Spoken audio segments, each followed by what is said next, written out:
Kapag ang langit ay sadyang maulap at suliran. My title of my value presentation is Call unto the Lord.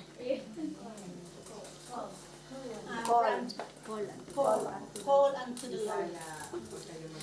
From Jeremiah chapter 33, verse 3. Wow. He says that, call to me, and I will answer you, and tell you great, unsearchable, and you do not know.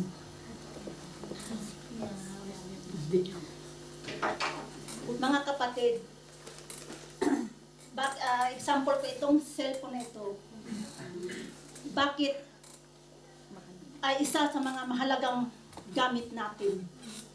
Ano ba ang gamit na itong cellphone na ito?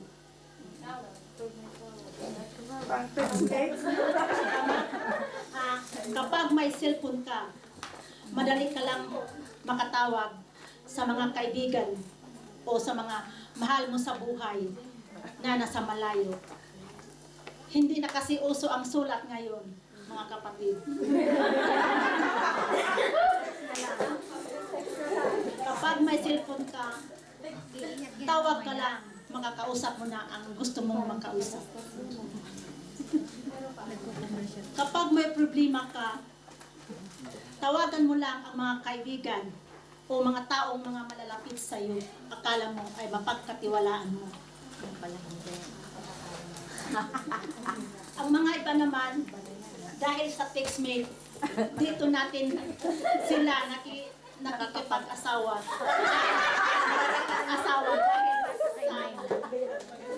Dahil sa mabilis na communication.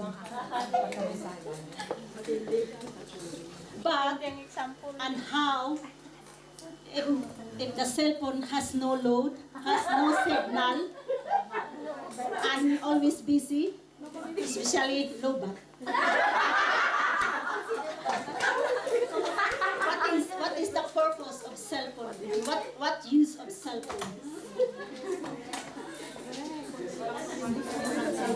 We Christians, when times, problems and trials comes in your life,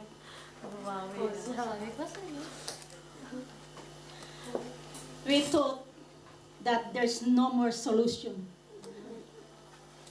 No one can help. No one can approach us, but there is. But actually, there is only one. There is only one who provides everything and starts helping us. That is Jesus in heaven.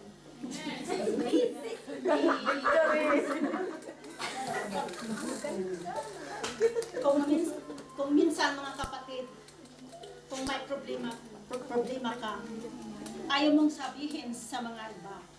Bakit? Dahil sa nahihiya ka? O natatakot ka? O ayaw mong mapahiya? Dahil sasabihin sa'yo na baka pagtawanan ka? O ang dahil sa mga negatibo na iniisip mo? Mayroon akong tanong sa inyo mga kapatid na sa mga oras na yun o panahon na nagigipit ka, sino bang tatawagan ninyo? O sino bang tawagan ninyo? Mga kaibigan ba ninyo o ang Panginoon na Jesus sa taas? In the book Jeremiah, chapter 33, verse 3, call to me, and I will answer you. Until the truth.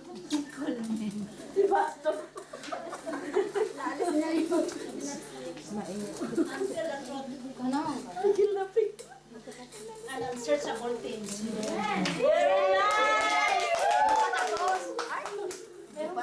Sisters, it's very nice to hear and listen this word of God. Amen. Tumawag lang kayo sa mga sa Kanya at magtiwala at magpakatatag. Asahan mong tutugunin ka ng ating Panginoon. Amen. Naibabahagi ko ito sa inyo dahil sa aking buhay mismo ay naranasan ko sa pagtawag sa Panginoon.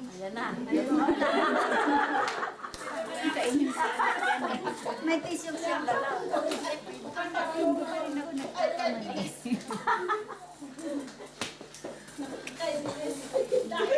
Dahil hindi siya nanulubat o nagbibisi sa kanyang linya. Alam niyo kapatid, nasa buhay ko ito mismo. Talagang totoo kung maniwala kayo. Kasi, sorry na. Hindi ko sabihin. Buhay ko ito kung yung hindi pa ako Christian. Ang pangarap ko, o desire ko sa puso na hiniling ko sa Kanya noon na sana bigyan mo ako ng trabaho na stable at saka amo na mabait na mapagkatiwalaan nila ako at saka tutulungan nila ako sa mga problema ko at matulungan nila ako na makuha ko yung mga anak ko. Praise God, Lord, from the glory of God na binigay sa Panginoon sa akin na ngayon talagang nagpakatatag ako sa Kanya, lagi akong nagsisimba, nag-ubi ako sa Kanya, praise God, na binigay niya ang mga hiniling ko sa Kanya, praise God. Yan ang ano ko sa buhay ko, kaya nga naibahagi ko sa inyo ito kasi talagang nangyari sa buhay ko ito na pinagmahal sa Panginoon. Ang pagtawag sa Panginoon ay walang sagabal, hindi sa pagtawag mo sa kaibigan na nangangawit ang mga kamay mo sa paghawak ng cellphone. Pero sa Panginoon, Diyos, lumuhod ka lang at magdasal. Abot na sa Kanya ang panalangin.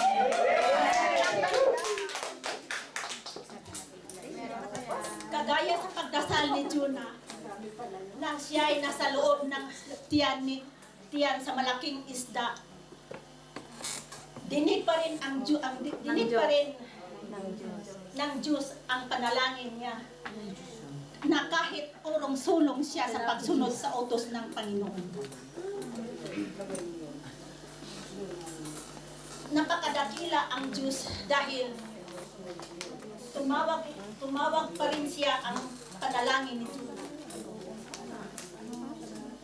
Sa oras na ito, mga kapatid, ano bang kabigatan na dinadala mo o napapagod ka man? Tumawag ka lang sa Diyos. Dahil sabi niya sa Matthew chapter 11 verse 28 to 30, "Come to me, all you are weary and burdened. You are weary and burdened, and I will answer you.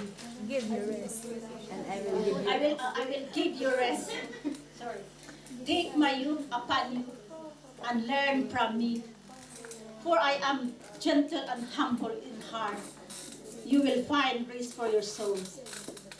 Take from my yoke, for my yoke is easy, and my burden is light." Galing.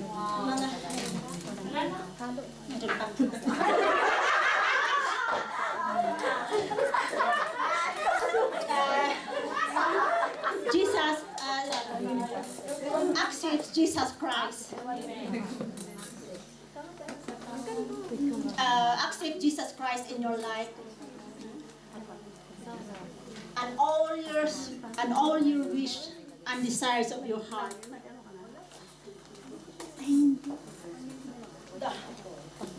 He will provide everything according to His will. Amen.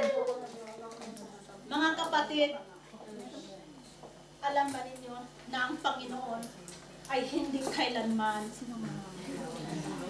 na lubat at isip para sa atin, sa iyo at sa akin, ay siyang panahon at yun ang pagpapala ng ating Panginoon.